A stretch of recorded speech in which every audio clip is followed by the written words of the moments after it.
கண்டிப்பா இந்த வீடியோ பார்த்து முடிச்சதுக்கப்புறம், ஒரு குறிப்பிட்ட குரூப் வந்து என் மேல தொலைவில இருப்பாங்கன்னு நெனைக்கிறேன். அதுக்கு முன்னாடி நீங்க ஃபாலோ பண்ணாம பார்த்துருந்தீங்கன்னா, மறக்காம ஃபாலோ பண்ணிடுங்க. ரீசென்ட் டேஸா வந்து ஒரு குறிப்பிட்ட குரூப் வந்து எம்.எல்.எம் மூலியமா இந்த புரோட்டீன் சப்ளிமெண்ட் எல்லாம் சேல் பண்ணிட்டு இருக்காங்க. இது இன்னைக்கு நேத்து பண்ணல, ரொம்ப வருஷமா பண்ணிட்டு இருக்காங்க. பட் ரீசென்ட் டேஸா ரொம்ப இது அதிகமாகி போச்சு. அதுக்கு முக்கியமான காரணம் என்னன்னா, இந்த ப்ராடக்ட்ட சேல் பண்றவங்க எல்லாருமே வந்து தன்னை தானே வந்து ஒரு சர்டிஃபைட் நியூட்ரிஷன் அப்படின்ற மாரி சொல்லிட்டு தான் சேல் பண்ணிட்டு இருக்காங்க. பட் ஒரு சர்டிஃபைட் நியூட்ரிஷன் யாருமே வந்து இந்த மாதிரியான ப்ராடக்ட்லாம் வந்து சஜெஸ்ட் பண்ணவே மாட்டாங்க. ஏன்னா, அது படிச்சவங்க எல்லாருக்குமே தெரியும். இந்த ப்ராடக்ட்னால என்ன ஆகும்ன்றது. இப்படி நீங்க ரெகுலரா மீல் ரீப்ளேஸ்மெண்ட்டா அத நீங்க கன்சியூம் பண்றதுனால, உங்க கிட்னி, லிவர் எல்லாமே வந்து டேமேஜ் ஆகுறதுக்கு வந்து வாய்ப்புகள் இருக்கு. அதையும் தாண்டி நெறைய பேர் வந்து வே புரோட்டீன் எடுத்துட்டு இருக்காங்க. அது எடுக்கிறதுனால எந்த ஒரு பிரச்சனையும் கிடையாது. அதுவும் வந்து நீங்க ஃப்ரீக்வென்ட்டா டிராவல் பண்றீங்க. உங்களால ரெகுலரா ஒரு புரோட்டீன் சோர்ஸ் வந்து உங்களால கன்சியூம் பண்ண முடியும்னா, வே புரோட்டீன் எடுக்கலாம். அது எந்த ஒரு பிரச்சனையும் கிடையாது. அதிலயும் வந்து மார்க்கெட்ல வந்து நெறைய பிராண்ட்ஸ் இருக்கு.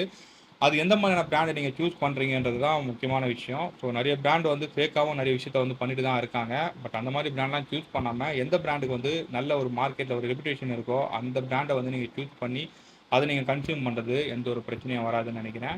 ஸோ இந்த மாரியான எம்.எல்.எம் மூலியமா சேல் பண்ணக்கூடிய ப்ராடக்ட் எல்லாம் அவாய்ட் பண்ணுங்க. ஏன்னா, காசு ஈஸியா கெடைச்சிரும். பட் ஹெல்த் போச்சுன்னா திரும்பி வராது. பார்த்துக்கங்க.